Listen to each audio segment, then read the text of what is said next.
El Imperio Otomano, oficialmente Sublime Estado Otomano, fue un estado multiétnico gobernado por la dinastía Osmanlí. Era conocido como el Imperio Turco o Turquía por sus contemporáneos, aunque los gobernantes osmanlíes jamás utilizaron ese nombre para referirse a su estado. El Imperio Otomano comenzó siendo uno más de los pequeños estados turcos que surgieron en Asia Menor durante la decadencia del Imperio Turco Selyúcida.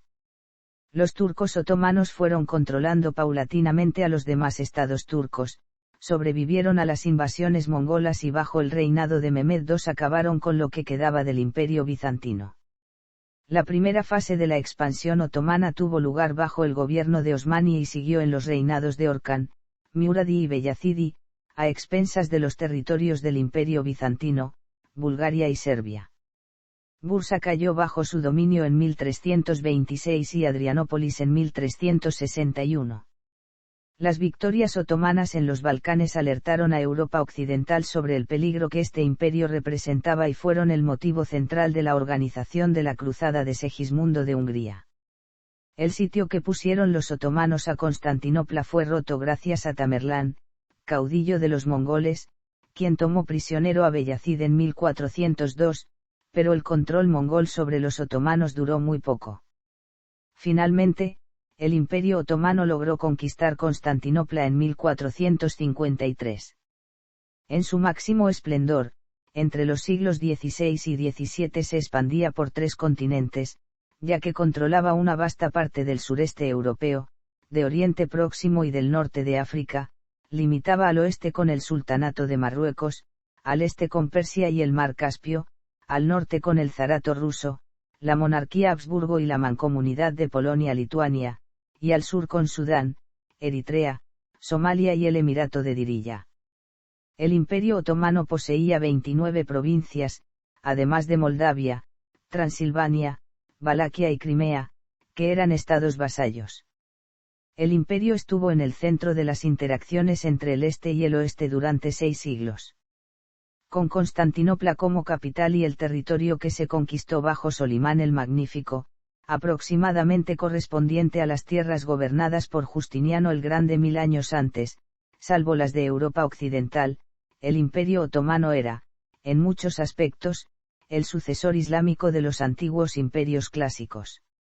Numerosos rasgos y tradiciones culturales de estos fueron adoptados por los otomanos, quienes los elaboraron en nuevas formas.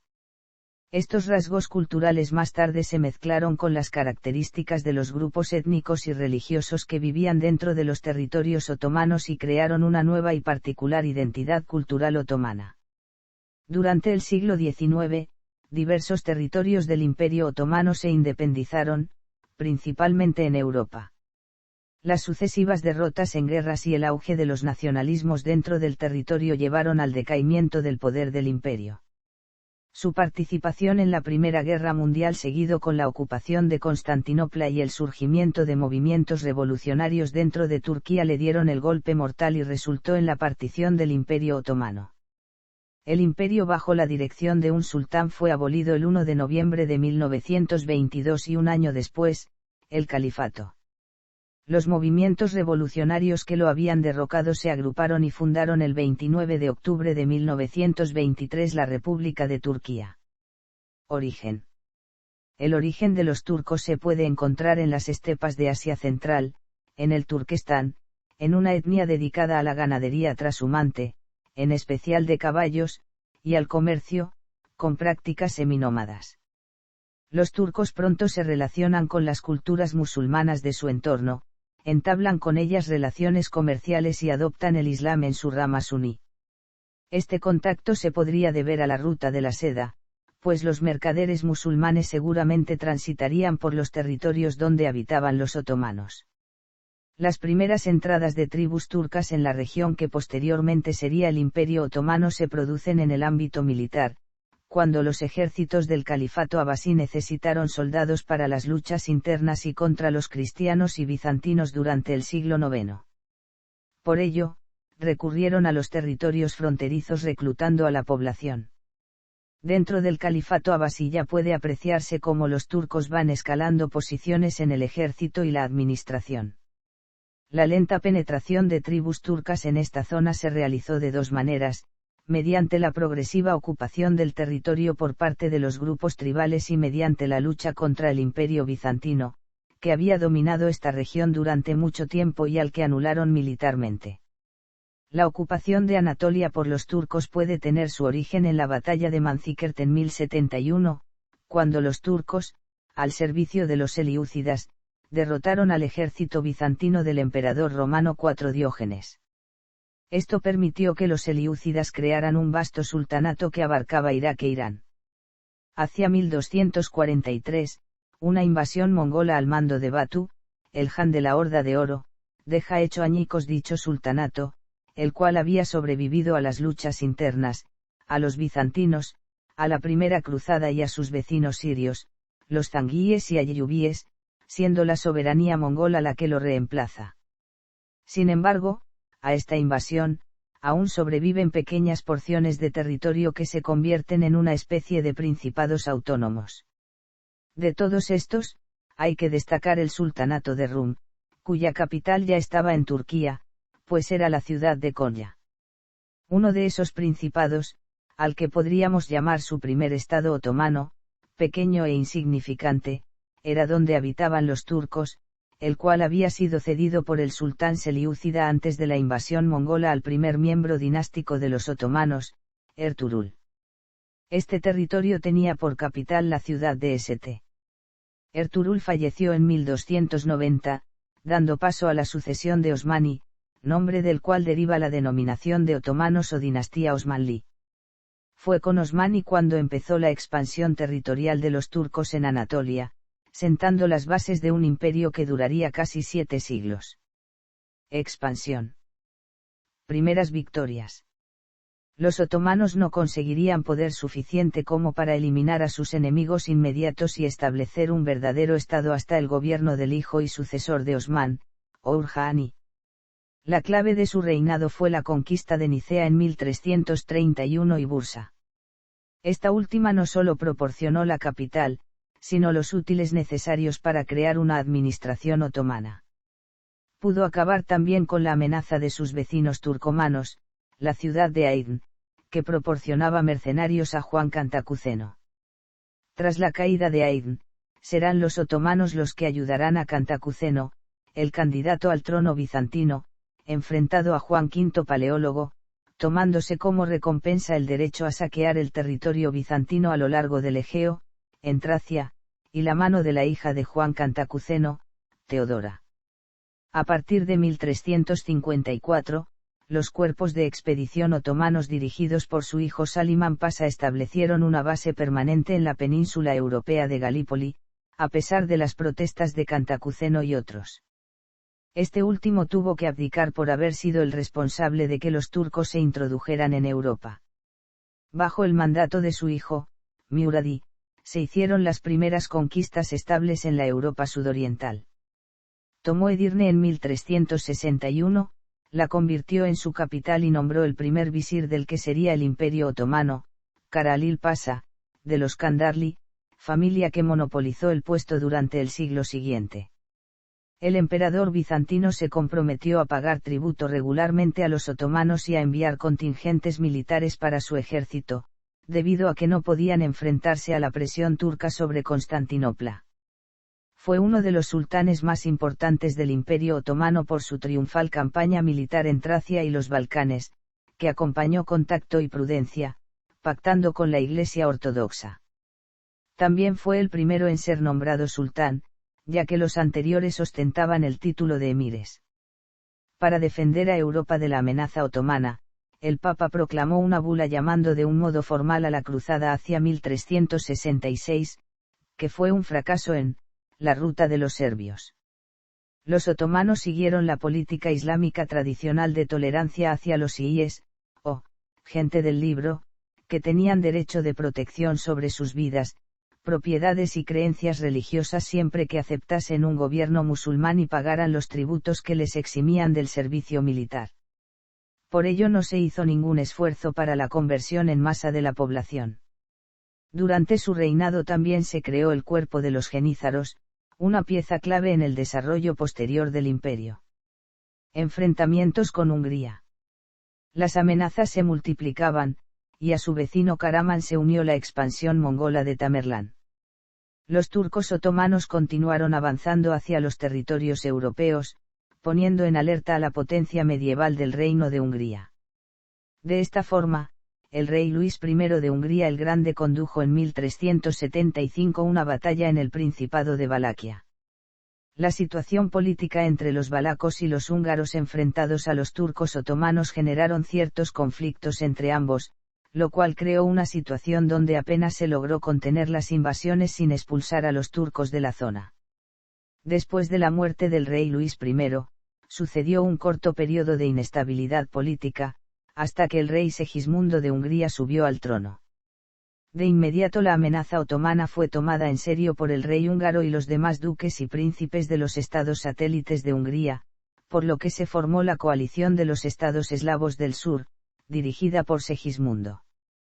Fue en la decisiva batalla de Kosovo cuando la victoria otomana sobre el imperio serbio permitió realizar nuevas conquistas al sur del Danubio, acabando con la última defensa organizada en el área de los Balcanes y dejando a Hungría como único oponente serio en el sudeste de Europa. En esta batalla un soldado serbio, Miloš Obilić, asesinó a Muradi, y le sucedió su hijo Beyazidi, afianzándose en la victoria. Para evitar posibles luchas por el trono, fue este el primer sultán que mató a todos sus hermanos, práctica común a partir de este momento y que institucionalizaría el sultán Mehmed II. Los esfuerzos de Beyazid se encaminaron a conquistar el oeste de Asia Menor, lo que consiguió en 1390. En 1396, los ejércitos otomanos de Beyazidi vencieron a las fuerzas cruzadas de Segismundo de Hungría en la batalla de Nicópolis. Al poco tiempo, los nobles húngaros aún descontentos se alzaron contra Segismundo en 1401 y en 1403, siendo derrotados en ambas ocasiones. Tras vencerlos, Segismundo continuó en el poder durante los 40 años siguientes sin ninguna clase de obstáculo sucesorio, conteniendo los ataques turcos otomanos, que ya realizaban incursiones en territorio magiar. De esta forma, el Reino de Hungría siguió conteniendo los embates del expansivo Imperio Otomano. En 1408, el rey húngaro Segismundo fundó entonces la Orden del Dragón, la cual continuó alentando el espíritu de conservación del cristianismo y la independencia de los territorios europeos. A esta orden pertenecieron, entre otros nobles, el príncipe Vlad II Dracul del Principado de Valaquia y su hijo, el conocido y sanguinario Vlad III, del cual posteriormente surgió el personaje de Bram Stoker, Drácula. Los otomanos siguieron avanzando hacia Europa y en 1427 atacaron y ocuparon la fortaleza de Galambok a orillas del Danubio al suroeste del Reino de Hungría. Las tropas otomanas parecían indetenibles, a pesar de que el rey húngaro y polaco Vladislao I organizó una armada y partió con ella hacia el este en 1444. Los ejércitos del sultán Murad II salieron victoriosos en la batalla de Varna, en la cual también murió el rey cristiano.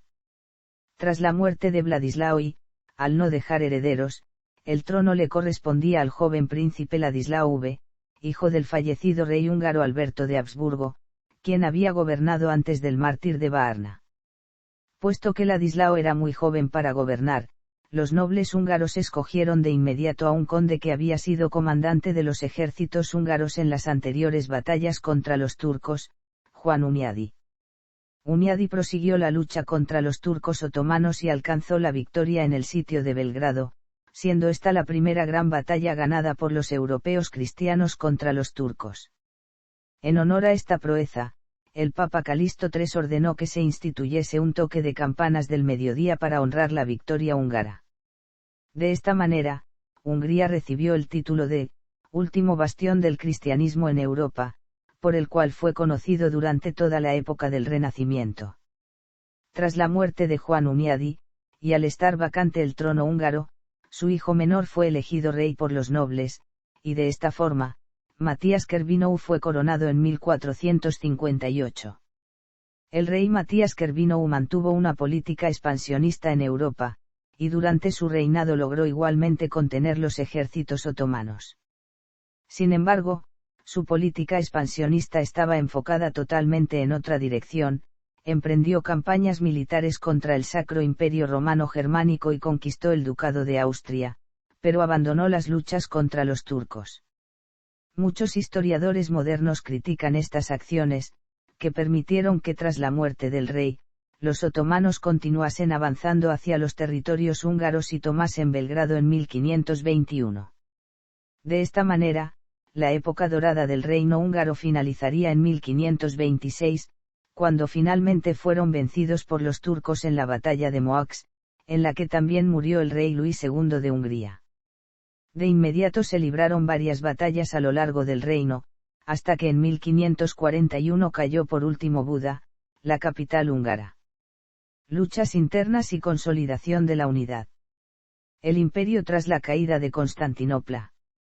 Mehmed murió envenenado por su médico Yakup Pasha, que llevaba trabajando para los venecianos bastante tiempo y que fue linchado por los genízaros. Para evitar una situación de enfrentamiento entre los dos hijos de Mehmed, el Sadrazam les envió mensajes comunicándoles que quien llegara primero sería el sultán. Su enemigo, Isaac Pasha, mató al mensajero de Sem, el favorito de todos, por lo que Beyazid se hizo con el trono. El Sadrazam fue linchado e Isaac Pasha nombrado nuevo gran visir. Los genízaros también saquearon la ciudad entera aprovechándose del poder adquirido, pues cada vez eran más incontrolables. Le sucedió su hijo Beyazid II, cuyo periodo puede considerarse como un tiempo de sosiego para el imperio, en el cual se consolidaron las acciones de Mehmed y se resolvieron las reacciones económicas y sociales que su política interna había causado. Las relaciones con el exterior se caracterizaron por la prudencia, debido sobre todo a los problemas internos que había dejado su padre.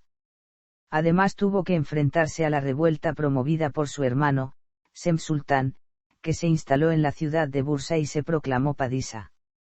Con un aumento de sueldo logró el apoyo de los genízaros, pero fue derrotado en una batalla contra su hermano y tuvo que retirarse a Egipto. El segundo intento no le fue mejor, por lo que decidió quedarse en Rodas.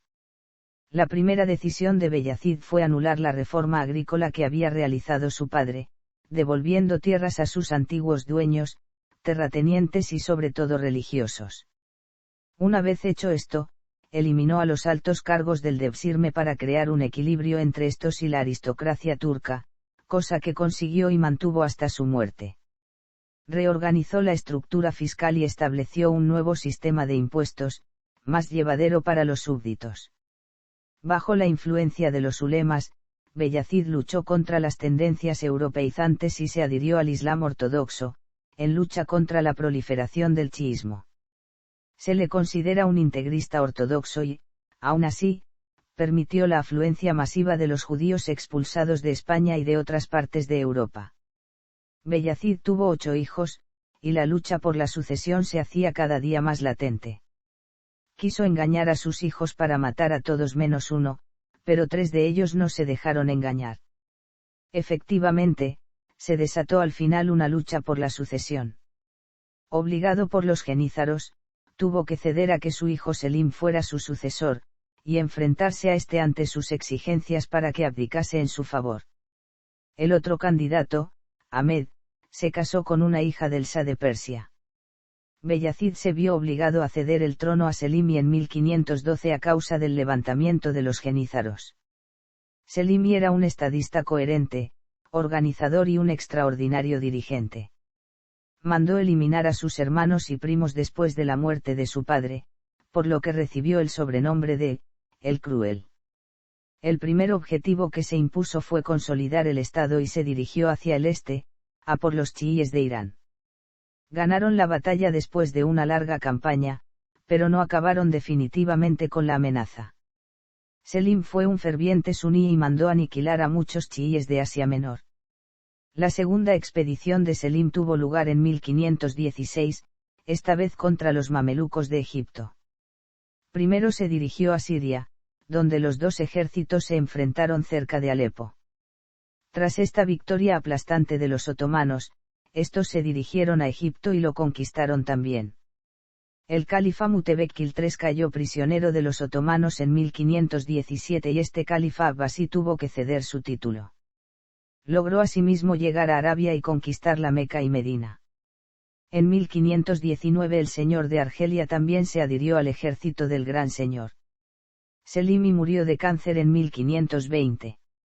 Su reinado, aunque breve, fue muy importante al asegurar las fronteras orientales del imperio e instaurar la dominación otomana en algunas de las provincias más ricas del mundo árabe. Además proporcionó a los otomanos el control absoluto del comercio entre el Mediterráneo y el Océano Índico. Le sucedió su único hijo Suleimani, que siguió los pasos de su padre consolidando aún más la paz y la estabilidad interior. De esta manera, el Imperio Otomano alcanzó su máxima extensión geográfica, que duraría hasta 1683. Este restauró, durante su reinado, el poder del gran visir y fue generoso con los genízaros, permitiéndoles casarse. Desarrolló una considerable actividad legisladora que se centró principalmente en la organización del ejército, el feudalismo militar, la propiedad territorial y el sistema tributario. También llevó a cabo personalmente varias campañas militares. La más famosa fue el primer sitio de Viena en 1529, en la que fracasó. Sin embargo, los territorios del centro y este de Hungría se hallaban bajo el control otomano sin importar que la incursión en Viena hubiese fracasado. A lo largo de su reinado y los posteriores siglos de guerras contra el Sacro Imperio Romano Germánico, los turcos siempre utilizarían el idioma húngaro como instrumento comunicativo y negociador con los germanos, aunque en la propia Viena no fuese una lengua conocida. Los pachá turcos y el propio sultán harán escribir cartas, misivas y comunicados a los cristianos en húngaro, puesto que los otomanos no dominaban el idioma latín. Asimismo, Solimán le concedió mucha importancia a las artes y embelleció considerablemente Estambul. Durante su reinado, el Estado otomano alcanzó su máximo grado de desarrollo civil. Reunió la legislación en el Canunname y concedió las capitulaciones a Francia en 1535, quienes pretendían utilizar la presión otomana en el este para amortiguar la presión de los Habsburgo en el oeste. Durante el período de Solimán, se ve al Imperio Otomano aliarse con Francia, como lo prueba el sitio y la toma de Niza por tropas otomanas y francesas. No obstante, esta alianza le era más benéfica a Francia, que a los otomanos que no podían esperar nada de ella.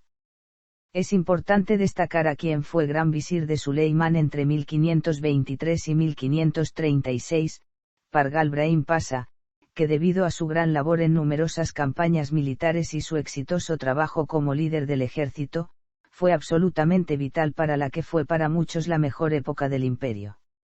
Incluso una numerosa cantidad de fuentes remarcó que la importancia e influencia de Ibrahim fue incluso mayor a la de Suleimán durante su reinado y que sin este el imperio no hubiese llegado a su punto mayor.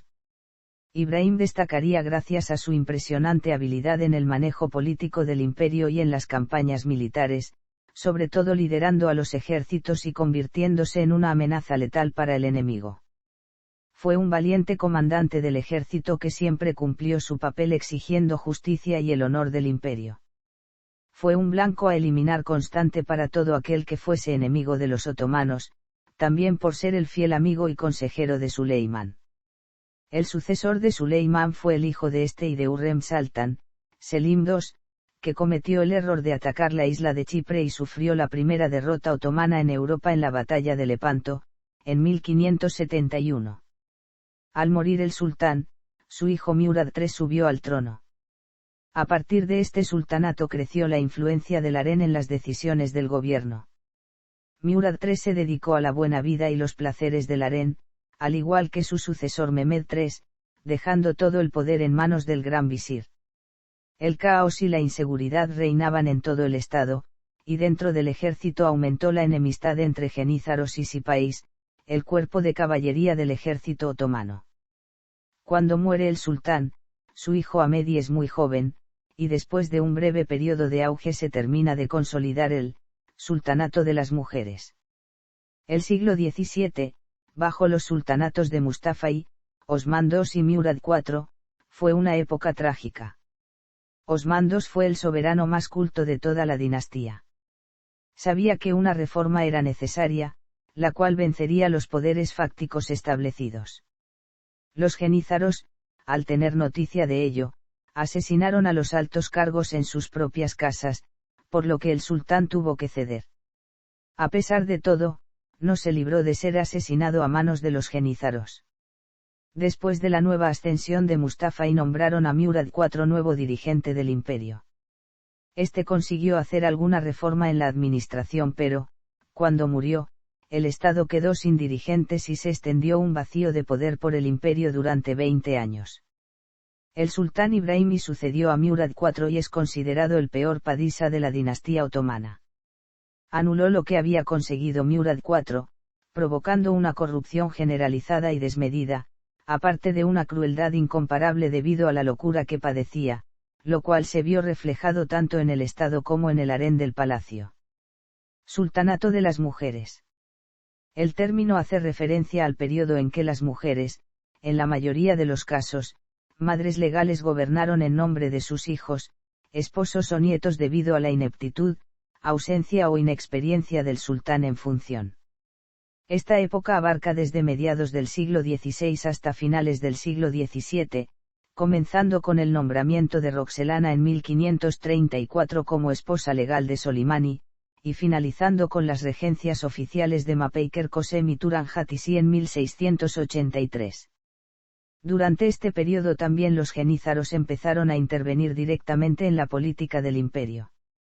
El gobierno de Kosem Sultan es uno de los máximos exponentes del sultanato de las mujeres, puesto que por ello es considerada la mujer más poderosa en la historia del Imperio Otomano.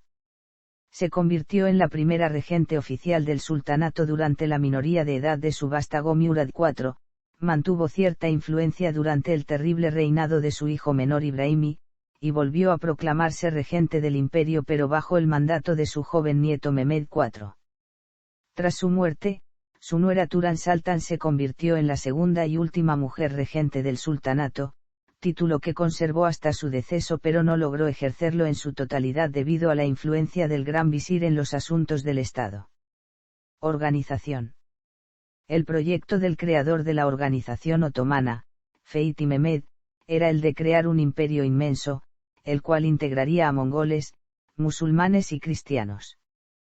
Para ello, su capital comenzó a ser repoblada por gentes de muy distinta procedencia y hasta dejó en libertad a los prisioneros de guerra para que se establecieran en la ciudad. También se animó al patriarca ortodoxo griego, Gennadios Cholarios, al católicos armenio y al gran rabí judío para que se establecieran allí, y se les permitió convertirse en jefes tanto civiles como religiosos de sus seguidores, constituidos en comunidades autónomas y autogobernadas, llamadas millet, que fueron las unidades de gobierno básico de las comunidades no musulmanas dentro del Imperio Otomano. El primer responsable de la millet era elegido por el sultán y a partir de él eran elegidos por la comunidad. Mehmed II se había convertido a su muerte en el señor de 2 mares y 2 continentes. Durante su gobierno también se crearon las instituciones que iban a ser características de este imperio. El elaborado ceremonial y el sistema de jerarquías de la corte bizantina fueron recreados en la del sultán, a fin de separar al sultán del pueblo para que fuera un gobernante respetado y temido. La autoridad del sultán se vio reforzada asimismo por la alianza de intereses de los grupos no musulmanes con los suyos propios. Eliminó a las grandes familias de la estructura de la administración y nombró a Zaganos Pasa como gran visir, después de matar a Kandarli por traidor.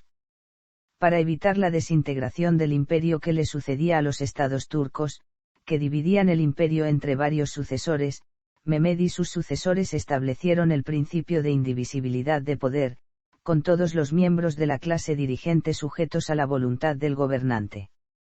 Se fijó el principio que seguirían todos los gobernantes hasta el siglo XVII, ejecutar a todos los hermanos inmediatos a fin de eliminar las disputas dinásticas y, como gobernante, el padre elegía al más capaz entre sus hijos.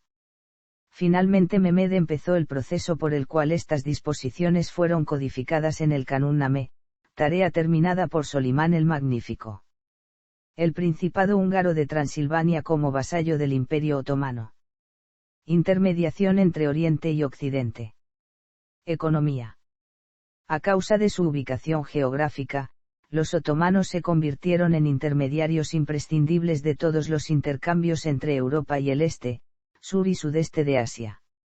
Una de las principales ciudades europeas con la cual los turcos comerciaban era Venecia, quien se convirtió en el gran centro de importación a Europa del arte oriental. Además, Venecia era el único puerto histórico donde los buques mercantes turcos podían arribar en épocas de paz.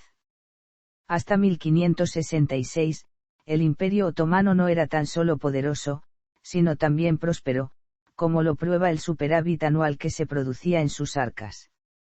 El imperio era más o menos económicamente autosuficiente, producía alimentos aparentemente ilimitados y materia prima en abundancia que los artesanos autóctonos usaban en la elaboración de productos para el consumo propio y la exportación. Además estableció contactos comerciales con Génova, Florencia y Ragusa. Gracias al control que mantenía el imperio en 3 continentes y varios mares, se obtenían asimismo ingresos considerables del transporte, sobre todo en la ruta de las especias y la seda, desde el noroeste atravesando Oriente Medio hasta el sur de Asia. Sin embargo, en la segunda mitad del siglo XVI, el Imperio Otomano empezó a entrar en crisis. Una de las causas fue el desarrollo económico exterior. Toda su riqueza creó nuevas necesidades en la clase dirigente. La preocupación constante de los sultanes fue hacer de su capital una ciudad sin igual por su esplendor, lo que conllevó un considerable aumento de población e implicó un incremento en la demanda de productos. Estos nuevos productos, o bien Oriente no los producía o la calidad de los occidentales era mejor. Por lo tanto, los otomanos fueron obligados en cierta medida a abrir su mercado a los productos extranjeros, lo que fue aprovechado por algunas naciones occidentales para incluirse en estos procesos de intercambios y vender sus productos. Este comercio exterior afectó a largo plazo, porque así muchos occidentales comenzaron a intervenir en los asuntos internos del Imperio Otomano. El declive económico del Imperio Otomano después de 1566 era, al principio, solo relativo comparado con lo que estaba ocurriendo en el oeste de Europa, donde se produjo una revolución industrial y comercial entre los siglos XV y XVIII que transformó la economía feudal europea, haciendo que los anticuados gremios desaparecieran de Europa. Como casi todas las zonas en desarrollo del medievo, el Imperio Otomano no experimentó esta revolución. Por el contrario, sus instituciones industriales y comerciales no se movieron más allá de sus técnicas manuales y la organización gremial, por lo que no podían competir con las exportaciones europeas. Aunque pintoresco, los trabajos tradicionales y los bazares se probaron cada vez más arcaicos e ineficientes, en comparación con las fábricas modernas y las compañías comerciales. Con el paso del tiempo, el capitalismo dinámico de Occidente no solo hacía parecer más atrasada a la economía, sino que realmente la transformó y la debilitó. La firma del Tratado de las Capitulaciones, hecha por Solimán en 1535, dio a los franceses el derecho de comerciar sin trabas dentro de los dominios otomanos. Aunque este tratado no se hizo desde una posición de debilidad, pues en un principio fue simple generosidad del sultán, ya que Francia no representaba nada en el comercio otomano, esta se fraguó en el siglo siguiente, cuando el Imperio Otomano se encontró en una posición inferior con relación a la Europa occidental. Además, una inflación en rápido aumento, que se inició en Europa con el flujo de metales preciosos provenientes de América, trastornó la economía del imperio. Posteriormente, las factorías occidentales introducían sus productos fabricados en masa a los territorios otomanos, dejando sin vender su propia producción artesanal e iniciando el proceso que arruinaría la economía otomana desde 1750 hasta 1850 y que casi destruyó por completo las manufacturas, sobre todo las textiles. El Imperio Otomano era incapaz de seguir el ritmo de crecimiento económico ni de enfrentarse con la alta inflación europea. Durante este mismo periodo, holandeses e ingleses consiguieron clausurar completamente la antigua ruta del comercio internacional que atravesaba el Oriente Próximo y, consecuentemente, decayeron los ingresos del Imperio Otomano y la prosperidad de sus provincias árabes. Ya hacia la mitad del siglo XVII, el Imperio Otomano, una vez próspero, estaba bajo una enorme presión económica, como prueba el déficit anual en las arcas del Estado. El Imperio Otomano no pudo mantener el ritmo de Europa en otros muchos aspectos. Por ejemplo, el capitalismo evolucionó acompañado del desarrollo de nuevas instituciones políticas, métodos científicos y tecnología militar. Quizá la innovación más importante en Europa después del Renacimiento fue la aparición de la idea de Estado como nación, una unidad política que gradualmente se convirtió en el centro de la identificación nacional de un pueblo y su lealtad a la nación. El Imperio Otomano, por el contrario, nunca fue una unidad política y cultural con cohesión durante el periodo de 1600 a 1850, sino que siguió siendo un conglomerado de distintas religiones y etnias. La identidad propia y la lealtad estaban concebidas en un margen más estrecho, la familia o la millet. Las instituciones educativas y científicas europeas, revitalizadas en el Renacimiento, fueron superando a las de los otomanos, atascadas en una rutina de imitación y falta de crítica. La revolución científica, en Europa no solo llevó al desarrollo de nuevas infraestructuras completamente nuevas, sino que también trajo un cambio en el armamento y en las técnicas de hacer la guerra. Solo un grupo muy reducido de pensadores en el Imperio Otomano se dio cuenta de que su civilización se estaba quedando a la zaga del desarrollo económico con respecto a Occidente, tanto en las innovaciones militares como en las instituciones políticas y económicas. El surgimiento de estados fuertes económica y políticamente en Europa se sumó a un factor de mucha relevancia a la hora de la caída otomana. El imperio era una máquina militar que funcionaba a base de guerras cortas y victoriosas que permitían la expansión territorial, su fuente de prosperidad. Cuando los otomanos empezaron a encontrarse con ejércitos mejor preparados y con armas desconocidas, el imperio llegó a sus límites de expansión y comenzaron a retroceder. Fue en el siglo XVII cuando el Imperio Otomano empezó a perder territorios a un ritmo constante en Austria, Rusia y en otros países europeos expansionistas, territorios que eran perdidos en largas e infructuosas guerras. Así fue como el Estado otomano no pudo seguir manteniendo su tesoro público a través de una máquina militar que consumía más de lo que aportaba, absorbiendo la mayor parte de los ingresos de los impuestos. Cultura. La amenaza turca fue muy evidente en el siglo XVI, sobre todo después del primer sitio de Viena. El turco o el infiel para Europa, formaba parte de los personajes establecidos en las fiestas de la corte y en los entretenimientos del Renacimiento europeo, y a través de ellos quedaban fijados en el folclore. El enemigo de la cruz era ahora considerado enemigo de Europa, desempeñaba con naturalidad el papel de enemigo metafísico y lúdico. Su presencia se había convertido en la imaginación colectiva en una figura familiar, aunque amenazadora. Los artistas europeos expresaban una ambivalencia con respecto a los otomanos que representaban, se sentían atraídos por sus aspectos exteriores, pero al mismo tiempo prevalecía un temor constante ante el peligro que los turcos representaban para Occidente, tanto por sus conquistas como por su crueldad. No obstante, la gran fascinación cultural hacia los turcos se produjo hasta finales del siglo XVII, cuando los objetos turcos se convirtieron en parte del estilo rococó y se puso de moda la literatura árabe.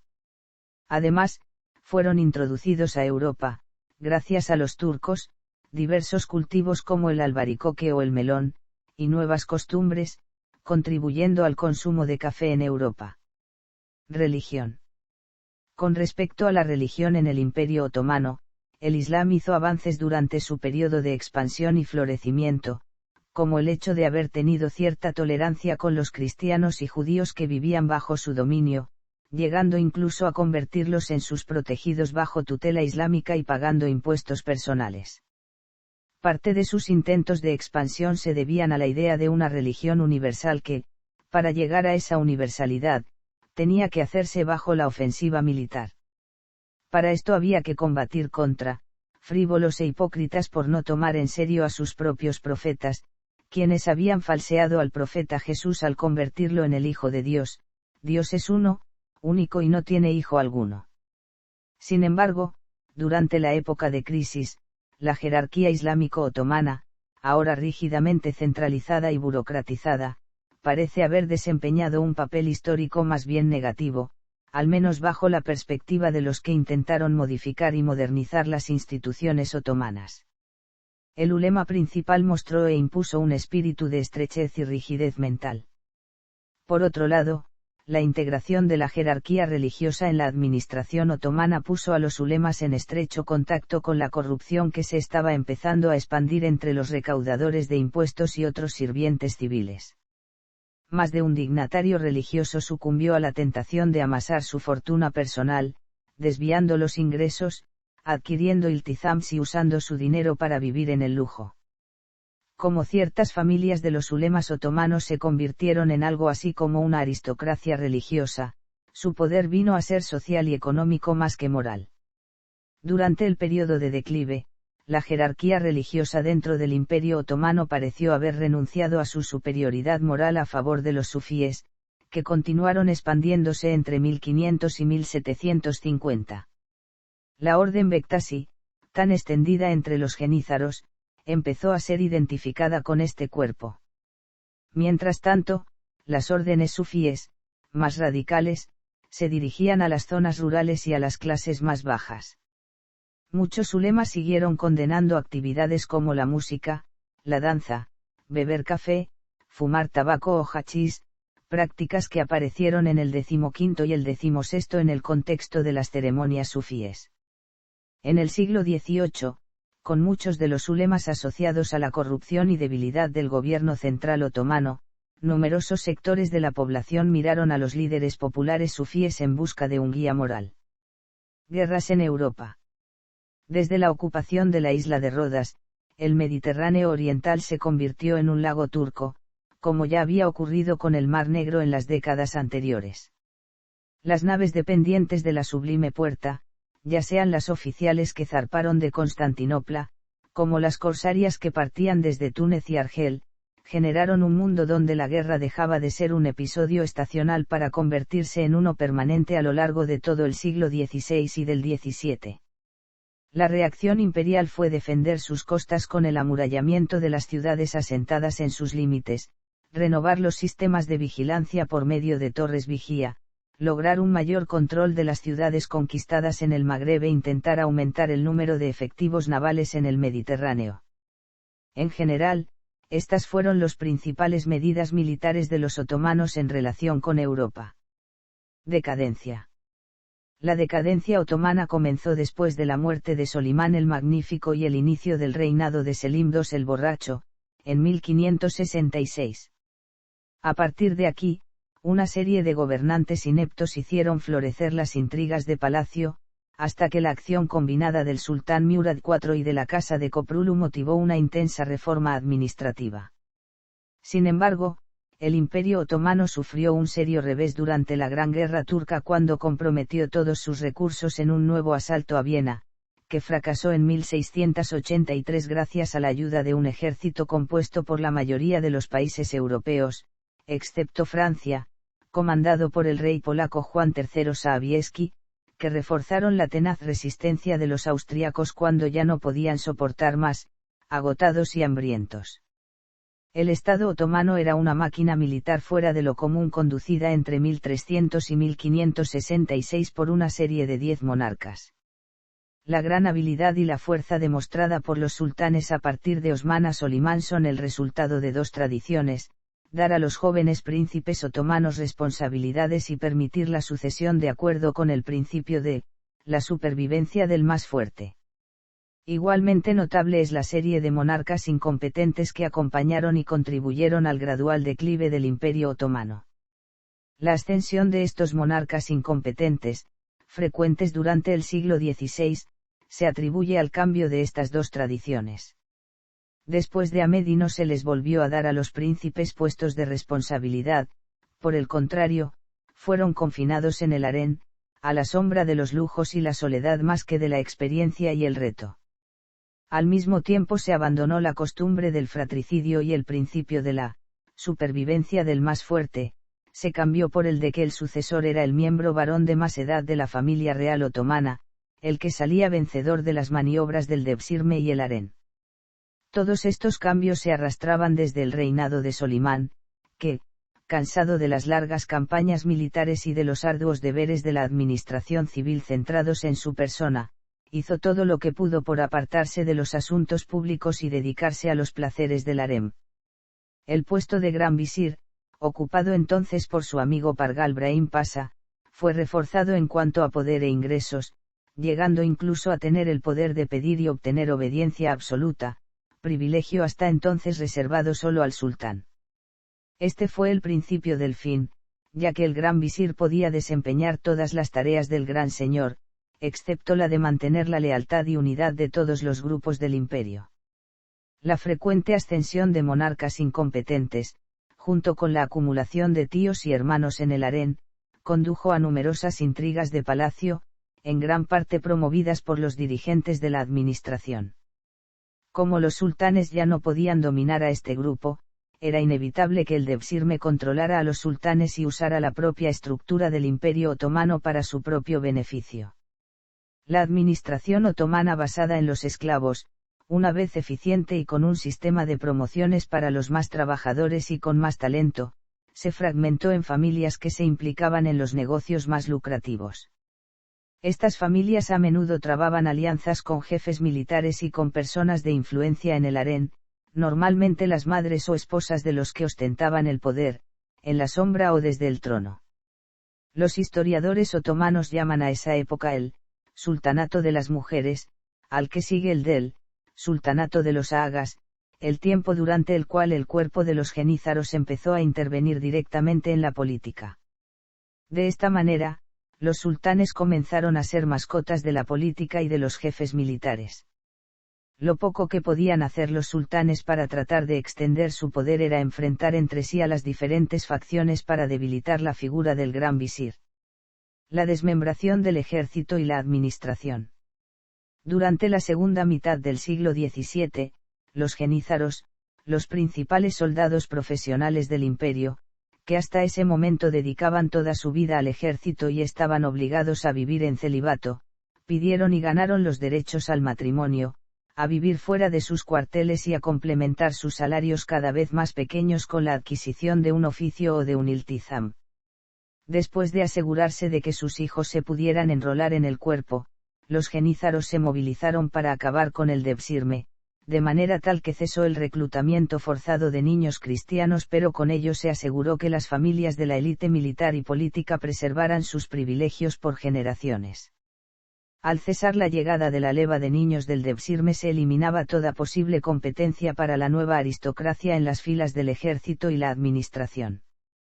A pesar de que el cuerpo de los genízaros aumentó de 12.000 al principio del reinado de Solimán a 200.000 allá por el siglo XVII, se convirtió en una fuerza prácticamente inútil, en tanto sus combatientes habían convertido sus puestos en hereditarios, y habían relajado su disciplina militar para dedicar sus energías al comercio, o la intriga política. Más aún, la política de los sucesivos sultanes había causado que las rentas del imperio dependiesen en exceso de las guerras de expansión, que traían conquistas y saqueos con los cuales se financiaba el tesoro público. Cuando a mediados del siglo XVII las guerras externas contra Austria, Polonia y Persia pasaron de ser victoria y botín a convertirse en derrotas y pérdidas territoriales, los genízaros se desmoralizaron y se negaban a luchar. En tanto al acabar las conquistas triunfales se acababa el botín de guerra, que constituía el pago por excelencia de los genízaros. Los genízaros también eran reacios a adoptar las armas y técnicas modernas que venían de Europa, convencidos durante décadas de su abrumadora superioridad bélica sobre los demás ejércitos extranjeros. Así pues, a pesar de la ineptitud militar, los genízaros se hicieron cada día más fuertes y osados a la hora de intervenir en política para prevenir que ningún gobernante les quitara los privilegios. Se suma a esta crisis militar la de la administración, caracterizada por el paso de un sistema basado en el mérito a otro sistema de sobornos y mecenazgo, alimentando una corrupción política muy dañina para el imperio.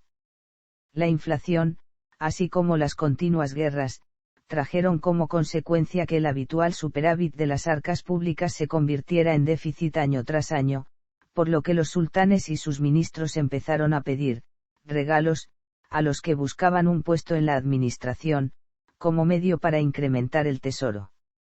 Quizá los primeros candidatos debían poseer alguna habilidad, pero con la desaparición del devshirme, los cargos se destinaban para el pretendiente que aportara el soborno más abundante, independientemente de sus méritos.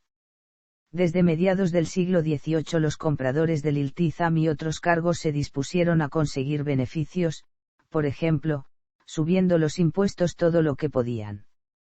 Fue así como el nepotismo y la corrupción se extendieron por toda la administración otomana, trayendo administradores y burócratas profundamente ineptos, salvo excepciones. Esta decadencia se agravó por el notable aumento de la población del imperio durante el final del siglo XVI y a través de casi todo el siglo XVII, como parte del desarrollo demográfico general que tuvo lugar en la mayor parte de Europa en el mismo periodo.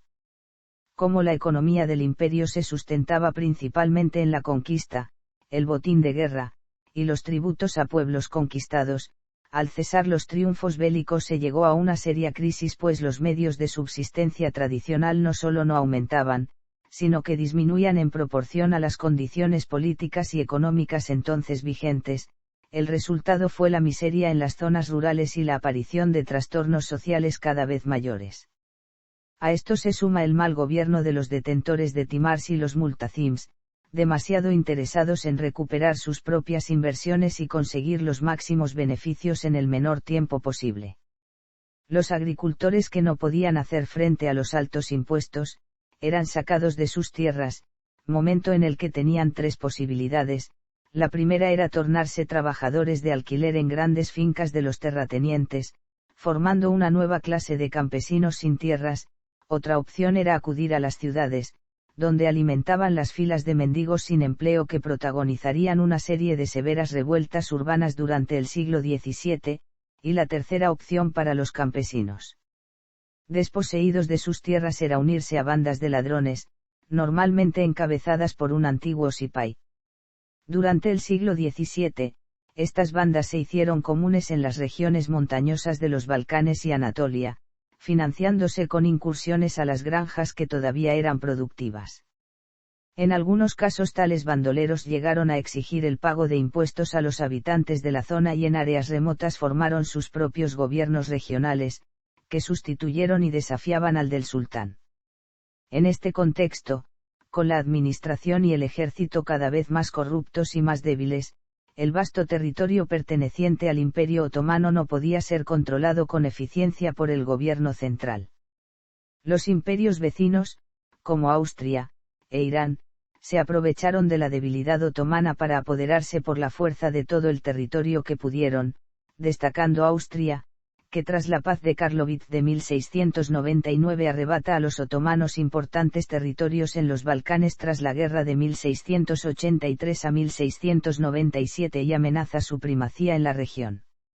El surgimiento de Rusia como potencia europea en la época del Pedro el Grande trajo al Imperio Otomano otra amenaza externa desde un punto nuevo, la orilla norte del Mar Negro. Pérdidas territoriales. A todo esto se añadió un nuevo factor de decadencia. La debilidad del gobierno central llevó a la pérdida de control de la mayoría de las provincias a manos de los gobernantes locales, los beys, que asumieron el control más o menos permanente de grandes distritos, incluso de provincias enteras durante largos periodos. Los beys pudieron mantener su autoridad no solo porque el gobierno otomano no disponía de recursos militares para sujetarlos, sino también por el apoyo del pueblo, que prefería ser gobernado por tales déspotas locales que por los corrompidos e incompetentes funcionarios otomanos, llegados de la lejana Estambul y preocupados solo por sacar tributos para sostener el lujo de la corte imperial. A su vez, estos gobernantes locales fueron capaces de consolidar sus posiciones aprovechando las fuertes corrientes de nacionalismo local que estaban empezando a surgir entre los diversos grupos étnicos. Estos jefes locales ejercían un poder casi completo en sus territorios, recaudando los impuestos imperiales para sí mismos y enviando solo pagos nominales al gobierno central, por lo que resultaba muy difícil para la corte del sultán alimentar a la población de las grandes ciudades que sí dependían del gobierno imperial. La reacción otomana fue enfrentar a los rebeldes locales entre sí y aprovechar la influencia de la ayuda de la corte, que lograba que se siguiera reconociendo la autoridad del sultán, en tanto que el tesoro ganaba buenos pagos regulares en moneda o en especies por parte de los jefes locales. Debido a que gran parte de lo recaudado iba a parar a manos de los que controlaban el gobierno central para provecho personal, el tesoro seguía sufriendo escasez de fondos y la población de las ciudades soportaba la escasez de alimentos y de otros productos. Por este motivo, esta era una masa inquieta, mal gobernada, anárquica y violenta, que muchas veces linchaba y asesinaba a los funcionarios de la administración. Los cortesanos del palacio del sultán no se oponían demasiado a tales ejecuciones, ya que les permitía conseguir ganancias al otorgar el puesto a otro aspirante con el mejor soborno. En general, la mayoría de la élite otomana no veía la necesidad de que el imperio cambiara para superar las condiciones críticas de la época, puesto que obtenían beneficios personales de la corrupción política existente. Además, la característica básica de la mentalidad otomana era el completo aislamiento en su esfera y la falta de conciencia de lo que sucedía allende las fronteras. Europa quedaba fuera de la referencia debido a que la propaganda de los primeros sultanes había forjado la sincera creencia en la superioridad absoluta de la sociedad otomana sobre el mundo, de los infieles, en todos los aspectos. Así pues, los avances que se producían en Europa en las ciencias, la tecnología, y la administración fueron desconocidos en la esfera otomana, y rechazados frontalmente por las élites si llegaban a difundirse. El único contacto realmente significativo que el Imperio Otomano mantenía con Europa existía en el campo de batalla, y las derrotas bélicas del ejército otomano eran achacadas a un fallo en el empleo de las técnicas antiguas más que al hecho de que las tropas otomanas estaban quedando retrasadas en las técnicas militares con respecto a Europa. En 1683, el Imperio Otomano, ya teniendo entre sus posesiones al Reino de Hungría desde 1541, decidió avanzar hacia Viena. De esta manera, se produjo el sitio de Viena, el cual resultó un completo fracaso, puesto que las fuerzas del Sacro Imperio Romano Germánico se aliaron con las de Lorena y la Mancomunidad Polaco-Lituana formando una Santa Liga. Luego de expulsar a los turcos otomanos de los territorios del Imperio Germánico, varias batallas menores se fueron sucediendo y tras la iniciativa del emperador germánico y rey húngaro Leopoldo I de Habsburgo, los ejércitos de la Santa Liga avanzaron hacia Buda, la capital del Reino de Hungría ocupada por los turcos. Por esta razón, muchos nobles europeos se pusieron al servicio del emperador Leopoldo I, entre ellos el príncipe Eugenio de Saboya, y tras un largo asedio, se consiguió liberar a Hungría en 1686 y expulsar a los turcos otomanos del reino europeo, que pasó a control germánico. Estas derrotas sucesivas, sumadas al aislamiento diplomático que siempre mantuvieron con otras naciones ocupadas y sus vecinos, fueron varias de las causas que motivaron el declive del imperio. Bien es cierto que algunos otomanos rompieron, al menos parcialmente, este aislamiento durante el siglo XVIII a través de cierto número de canales que se establecieron con Occidente. Un reducido número de embajadores otomanos fueron enviados para firmar tratados y participar en negociaciones y, aunque no se quedaban mucho tiempo, fueron los primeros en comprender algo de lo que pasaba en Europa. Además, al Imperio Otomano llegaban mercaderes, viajeros y cónsules, por lo que a los otomanos les fue imposible seguir evitando este contacto, aunque el comercio con el extranjero estaba fuertemente controlado, dominado casi por entero por franceses y venecianos. Fue poco a poco como las costumbres y saberes europeos empezaron a entrar entre las clases dirigentes. Hasta cierto punto, esto marca el comienzo del conocimiento de Europa, pero se trata de un hecho de alcance limitado, dado que entre las masas permaneció como totalmente extraño e indeseado, e inclusive las élites desdeñaban el progreso ocurrido fuera de las fronteras del imperio. A partir de entonces, los otomanos descubrieron que su poderío militar estaba naufragando ante la extensión masiva de las armas de fuego y la artillería y resolvieron abrirse a la diplomacia occidental. Los comerciantes cristianos de Constantinopla se abrieron paso en la administración otomana, lentamente desde el siglo XVI, pero con más empuje desde mediados del siglo XVIII gracias a mantener sus contactos familiares y comerciales con Europa y su conocimiento de lenguas extranjeras. Este proceso duró todo el siglo XVIII, pero motivó el surgimiento de la gran idea griega de reemplazar el Imperio Otomano por un imperio griego, aprovechado la creciente importancia de esta minoría étnica dentro de la sociedad otomana. Los griegos se alzaron en armas en 1821 y obtuvieron su independencia en 1823, pero jamás llegaron a concretar la gran idea. Ante la humillación nacional de la independencia griega con apoyo de Gran Bretaña, Rusia y Francia, los dirigentes otomanos se volvieron más fanáticamente musulmanes que nunca, y se enredaron irremisiblemente en el juego político de las potencias coloniales de Occidente, al tiempo que el imperio sobrevivía a las sublevaciones que sus propios jóvenes oficiales, educados en el arte de la guerra occidental, promovían en nombre de esos mismos valores occidentales que habían recibido. El hombre enfermo de Europa, como se calificó al imperio, sobrevivió aún casi 100 años más tras la derrota ante Grecia gracias al apoyo de Gran Bretaña, y de Francia. Esto no impidió que los otomanos perdieran virtualmente la administración de Egipto en 1882 cuando el gobierno británico asumió el poder en dicho país para así cobrarse la elevadísima deuda externa del bey de Egipto.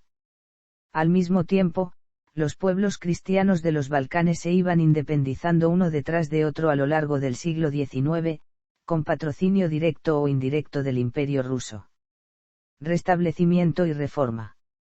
A pesar de los largos siglos de decadencia y descomposición, así como de las serias derrotas sufridas frente a los enemigos europeos, cuando Selim III subió al trono, el imperio todavía comprendía toda la península de los Balcanes al sur del Danubio, toda Anatolia y el mundo árabe desde Irak hasta el norte de África.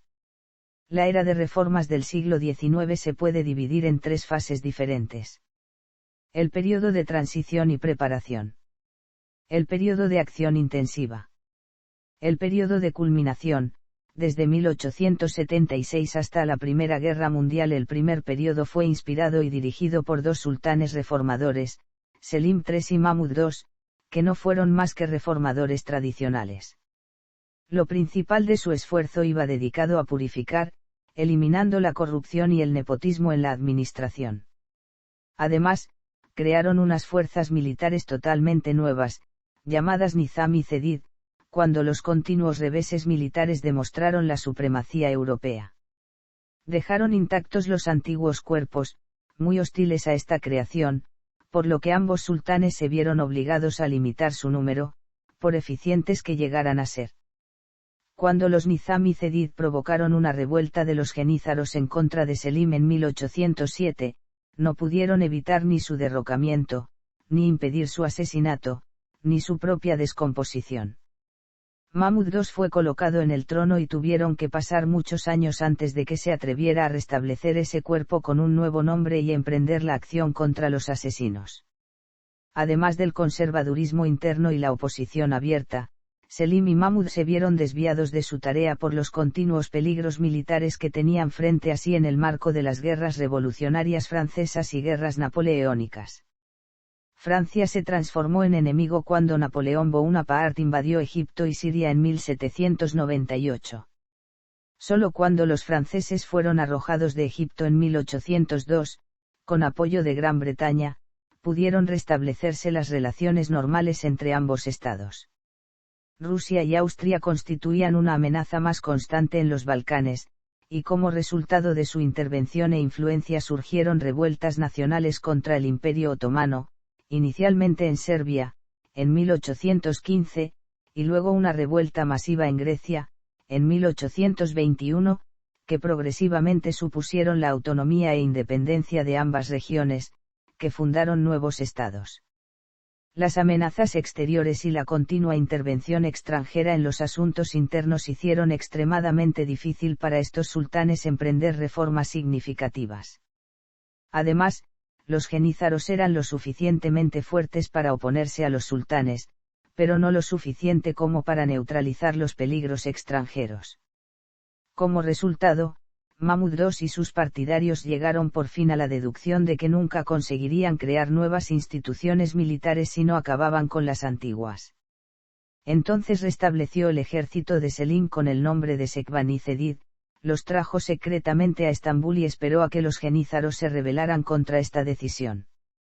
Lo hicieron, en efecto, en 1826, y los hombres de Mahmud bombardearon sus cuarteles y organizaron una matanza de genízaros no solo en Estambul, sino en todo el imperio. Este hecho, llamado Vakaiya Iriye, fue de la mayor importancia, ya que privaba a la clase dirigente de su brazo militar para oponerse a las reformas. El efecto militar del Vakaiya Iriye fue, sin embargo, desastroso. El antiguo ejército había sido destruido y no había otro que ocupara su lugar. Las grandes potencias se aprovecharon de la debilidad militar del Imperio Otomano y obligaron al sultán a aceptar la independencia griega y la autonomía de Serbia, Valaquia y Moldavia en la Conferencia de Londres y en el Tratado de Edirne. El gobernador de Egipto, Mehmet Ali, declaró su independencia virtual, conquistó el sur de Arabia, Siria y la Anatolia sudoriental, además de derrotar al moderno ejército otomano naciente en la batalla de Konya. Cuando Gran Bretaña y Francia le retiraron su ayuda, el sultán se vio obligado a firmar el Tratado de Uncariskelesi con el zar, que colocaba al Imperio Otomano bajo una protección rusa. Por fin, en 1833, dado que las potencias europeas no se ponían de acuerdo en cómo dividir el imperio y ante el temor a un posible restablecimiento y fortalecimiento del poder si Mehmed Ali llegaba a Estambul, le obligaron a retirarse, de modo que salvaron a Mahmud. Pero Mahmud cometió un error, decidió corresponder a las provocaciones rusas decretando la yihad, pero el Seyhul Islam lo impidió. Entonces mandó asaltar el patriarcado, y el patriarca Gregorio V fue colgado de la misma puerta de la sede ortodoxa, lo que provocó la ira de los cristianos ortodoxos y dio lugar al nacimiento del movimiento helenista. Después de estos acontecimientos, Mahmud pudo hacer las reformas que formaron la base de las introducidas por el Tanzimat. Sin embargo, el esfuerzo prematuro de Mahmud por utilizar el nuevo ejército antes de tiempo resultó en una derrota desastrosa a manos de los egipcios en la batalla de Nezib. El imperio fue salvado una vez más por las potencias extranjeras de Europa, y Mahmud murió en la amargura. De 1839 a 1876 se produjo un periodo, conocido como la época de Tanzimat, que se abrió con el edicto imperial Tanzimat Ferman, también llamado en la historia turca Tanzimat Airiye, durante el que se realizaron una serie de importantes reformas. Gracias a estas, se reconoció la igualdad a todos los habitantes del Imperio Otomano, pasando de una era de súbditos a otra de ciudadanos, con derechos y libertades fundamentales protegidos por la ley, además de conseguirse el establecimiento de un sistema judicial más independiente que lo garantizara. El período del Tanzimat se extendió a través del gobierno de dos sultanes, Abdülmecit y Abdulaziz, ambos hijos de Mahmud II, y culminó con la promulgación de una constitución y el establecimiento del parlamento durante el reinado de Abdülhamid. El Tanzimat fue básicamente el esfuerzo de la clase dirigente otomana de ese tiempo por preservar su posición privilegiada tradicional, modernizando los instrumentos de gobierno, la administración y el ejército. Los nombres más importantes de la época de Tanzimat fueron Mustafa Reşid Pasha, que sirvió 6 veces de Sadrazam entre 1839 y su muerte, en 1856, y sus dos protegidos, Ali Pasha y Fuad Pasha. Abdülmecit llevó un estilo de vida europeo y fundió las arcas del Estado haciendo reformas. El sultán Abdulaziz, pese a los movimientos nacionalistas, mantuvo la apertura europeísta. Fue el primer mandatario del Imperio Otomano que realizó una visita oficial a un país extranjero, acompañado por dos sobrinos y futuros sucesores, Abdülhamid II y Murad V. En 1867 volvió eufórico de Londres y empezó a gastar toda la hacienda pública para emular lo que había visto allí. Era un déspota y un tirano que provocó un caos administrativo inimaginable. El Imperio Otomano ya estaba en la ruina y el Sadrazam Nedim Pasha tuvo que decretar la suspensión de pagos y de la deuda externa. En 1876 el padishah es depuesto por un movimiento de carácter nacionalista llamado los Jóvenes Otomanos, encabezados por el gran visir Mithat Pasha. En 1876 se preparó e introdujo una constitución en respuesta a las demandas de reforma social de la sociedad otomana, por Mithat Pasha. La promulgación de la Constitución otomana que establecía una monarquía parlamentaria compuesta por dos cámaras fue obra de Mithat Pasha, quien convenció al nuevo sultán Abdulhamid II al respeto, poco después de su ascensión al trono. Entre las preocupaciones que llevaron a Abdulhamid a ceder de esta manera su poder casi absoluto estaba también la de evitar las presiones e interferencias de las potencias europeas, reunidas a la sazón en la Conferencia de Constantinopla. Con este paso histórico, tanto el sultán como la clase dirigente otomana se veían ahora sujetos a la suprema autoridad de la Constitución, pero aún así mucho dependía de la buena voluntad del sultán, quien logró introducir dos cláusulas que le permitían suspender el Parlamento, declarar el estado de sitio en caso de guerra y desterrar a las personas que actuaban contra la integridad del Estado. Esta última estipulación se usó contra el mismo Mithat Pasha. En 1877 el sultán inauguró personalmente el Parlamento, pero a la caída de su Sadrazam y con la excusa de la guerra contra Rusia, lo disolvió y llevó a cabo una política reaccionaria hasta 1908. Crecimiento de la influencia extranjera en el siglo XIX. La derrota en la guerra de 1877 a 1878 contra Rusia, y la pérdida de Bulgaria como resultado, causó nuevas dificultades al imperio, mientras que los esfuerzos por modernizar la administración otomana trajeron nuevas interferencias de las potencias europeas durante el nuevo imperialismo, que la élite otomana no pudo impedir. Bajo el pretexto de protección a las minorías religiosas del imperio, los diplomáticos europeos empezaron a exigir cada vez más mayores concesiones del gobierno otomano, llegando a establecer en ocasiones derechos de las potencias europeas para utilizar sus propios servicios postales en puertos otomanos, o derechos de extraterritorialidad para sus súbditos, reduciendo la autonomía de las autoridades otomanas en su propio territorio. La economía del imperio, por otra parte, se hallaba bastante saneada, aunque ello se debiese a las copiosas inversiones financieras de los extranjeros en el comercio, ferrocarriles, banca, e industrias, por lo cual la corte de Estambul se veía obligada a aceptar las presiones de las potencias europeas de las cuales dependía la economía nacional, mermando su soberanía a efectos prácticos. La balanza comercial era abiertamente deficitaria frente a los extranjeros, en tanto que el valor de las importaciones superaba con creces el valor de la materia prima, que era casi el único tipo de producto exportado por el Imperio Otomano a fines del siglo XIX. La industria era escasa y concentrada casi únicamente en Estambul, y aún así se hallaba dominada ampliamente por capitales extranjeros. Para afrontar el grave problema de financiar al imperio tras décadas de acelerado descenso en los tributos recaudados, el gobierno otomano incurrió en una serie de deudas con la banca del resto de Europa a partir de 1838. En tanto las fuentes de riqueza no aumentaban para cubrir las urgencias del erario, las deudas se hicieron muy difíciles de pagar y la situación se agravó tras la guerra de 1877 a 1878 y el Congreso de Berlín de 1878, que con el Tratado de San Estefano privaba al imperio de ricas provincias de los Balcanes. Para evitar la quiebra de las finanzas del sultán, y por ende la bancarrota del Estado mismo, el Imperio Otomano se vio obligado a renegociar su deuda externa con la banca europea y así se fundó la Administración de la Deuda Pública Otomana en diciembre de 1881, como entidad que aceptaba una rebaja de la deuda externa otomana de 191 millones de libras esterlinas a 106 millones de libras esterlinas. A cambio, la administración de la deuda pública otomana ejercería control sobre gran parte de la recaudación tributaria otomana y sobre las rentas gubernamentales, privando de esta función a los funcionarios del sultán, y reduciendo en la práctica la soberanía financiera del imperio, logrando así cobrarse de modo forzoso la pesada deuda externa.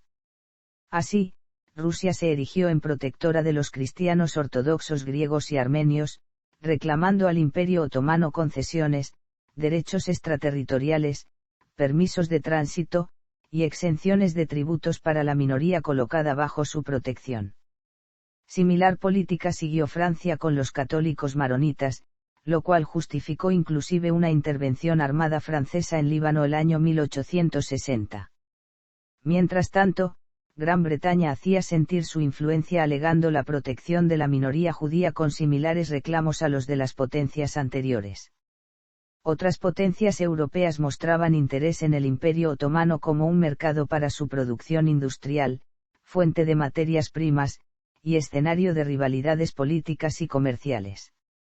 Así, el Imperio alemán inició un acercamiento político hacia el Imperio Otomano, pero la evidente superioridad económica de Alemania provocó que el gobierno germano también exigiera privilegios y prerrogativas similares a las ya obtenidas por británicos, rusos y franceses, compitiendo con estos por el control de mercados e infraestructura dentro del territorio otomano. Mientras tanto, el Imperio austrohúngaro mantenía su hostilidad contra los otomanos y se esforzaba en eliminar de modo lento pero indetenible la poca influencia que aún mantenía la corte del sultán sobre los Balcanes. De igual manera, Grecia fomentaría movimientos independentistas en Creta y Chipre a fines del siglo XIX, logrando que los habitantes griegos de esas islas ganasen autonomía comercial ante el impotente Imperio otomano, al extremo que el Reino de Grecia lanzó una guerra contra el imperio en 1897. Pese a que las tropas otomanas lograron detener exitosamente las ofensivas griegas, el triunfo no significó el fin de la presión extranjera sobre el gobierno otomano, pues a las efímeras ambiciones griegas se sucedieron las ambiciones mucho más amenazantes de Rusia y Gran Bretaña. Inclusive el Reino de Italia, económicamente débil frente a sus vecinos europeos, conservaba suficiente fuerza para invadir y conquistar las regiones de Tripolitania y Cirenaica al gobierno otomano en 1911, mientras la corte de Estambul carecía de medios financieros y bélicos para impedir que su última posesión en el norte de África se convirtiera en una colonia italiana. Los jóvenes turcos. En 1906 se crea un partido en Salónica, los jóvenes turcos, formado por oficiales jóvenes del ejército, intelectuales y burócratas, que rechazaban al gobierno de Abdülhamid II y presionaban por grandes reformas políticas en el imperio. El gobierno prohibió esta asociación, pero la inquina contra el gobierno era tal que el movimiento se extendió rápidamente, y Abdülhamid II tuvo que ceder promulgando una nueva constitución y concediendo una amnistía general para los presos y exiliados políticos. El sultán Abdülhamid II fundó un cuerpo especial de caballería formado por kurdos, llamado Amidiye, y más proyectos que eran un peso enorme para las arcas del Estado, que cada vez más dependían de los préstamos financieros de las potencias europeas, que a cambio exigían más concesiones al imperio. Así, el Imperio otomano, en el transcurso de sus últimos 20 años de existencia, fue hipotecándose gradualmente ante los intereses económicos de las grandes potencias. Ante las agitaciones nacionalistas y terroristas, el sultán reaccionó mandando asesinar a los rebeldes, aprovechando la ocasión para perpetrar las llamadas matanzas amidianas, con el asesinato de entre 200 y 300.000 armenios, hecho que le valió el apodo de Sultán Rojo. No obstante, el ejército otomano se rebeló pidiendo la vuelta de la Constitución, y aprovechando la situación el Imperio austrohúngaro se anexionó Bosnia-Herzegovina sin que el gobierno de Estambul pudiera oponerse, poniendo fin a la débil presencia otomana en los Balcanes. Todos estos hechos llevaron al sultán a una crisis institucional y de popularidad, causando un descontento enorme entre los oficiales jóvenes del ejército, burócratas e intelectuales, que culpaban al absolutismo del sultán como causante de la humillación política del imperio, casi del todo sometido a las presiones financieras de otras potencias y muy debilitado para imponer su autoridad en su propio suelo. Ante ello, el sultán Abdülhamid II trató de reaccionar deteniendo a los dirigentes de los jóvenes turcos, pero antes que ello fuera posible el sultán fue vencido por un golpe de estado de los jóvenes turcos en julio de 1908, que forzó al sultán a aceptar la constitución de 1876. La política de los jóvenes turcos se basaba principalmente en el Tanzimat, pero a pesar de sus intentos no consiguieron transformar radicalmente los fundamentos sociales y legales del país. Entre 1909 y 1910 llevaron a cabo varias tentativas de reformas y modernización del imperio, pero fatalmente les faltó tiempo de paz para conseguir la revolución que precisaban. Final del imperio. El sucesor del sultán derrocado fue Mehmetube, a quien su hermano Abdulhamid II había mantenido cautivo durante 33 años. Lo proclamaron sultán y en los primeros días de su reinado hizo saber a Talat Baja que no iba a ser una marioneta de los jóvenes turcos, que tuvieron que ceder ante el sultán. Estalla entonces la Primera Guerra Mundial, con el Imperio Otomano aliado de Alemania y la Triple Alianza desde diciembre de 1914. Pese a que el Imperio Otomano aún contaba con jefes militares capaces y talentosos, la mayoría de sus cuadros de jefatura fueron copados por los jóvenes turcos, ansiosos de incrementar su propio poder y recelosos de los mandos veteranos del ejército. El desarrollo de la lucha se vio marcado primeramente por los combates entre tropas otomanas y del Imperio ruso en las montañas del Cáucaso, donde el mando militar ruso logró detener ofensivas otomanas mal planificadas en la denominada Campaña del Cáucaso.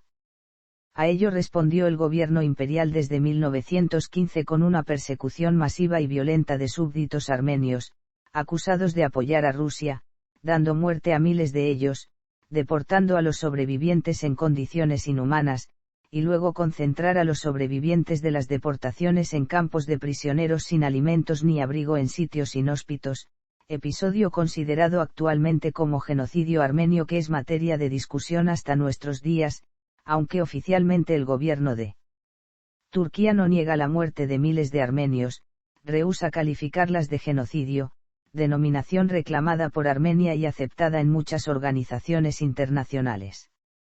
Asimismo, deseosos de cimentar la alianza con las potencias centrales, los dirigentes Enver Pacha, Ahmed Gemal y Mehmet Talat, colocaron tropas otomanas bajo el mando de generales alemanes como Otto Liman von Sanders, aceptando también misiones militares del Imperio alemán para la artillería y la aviación.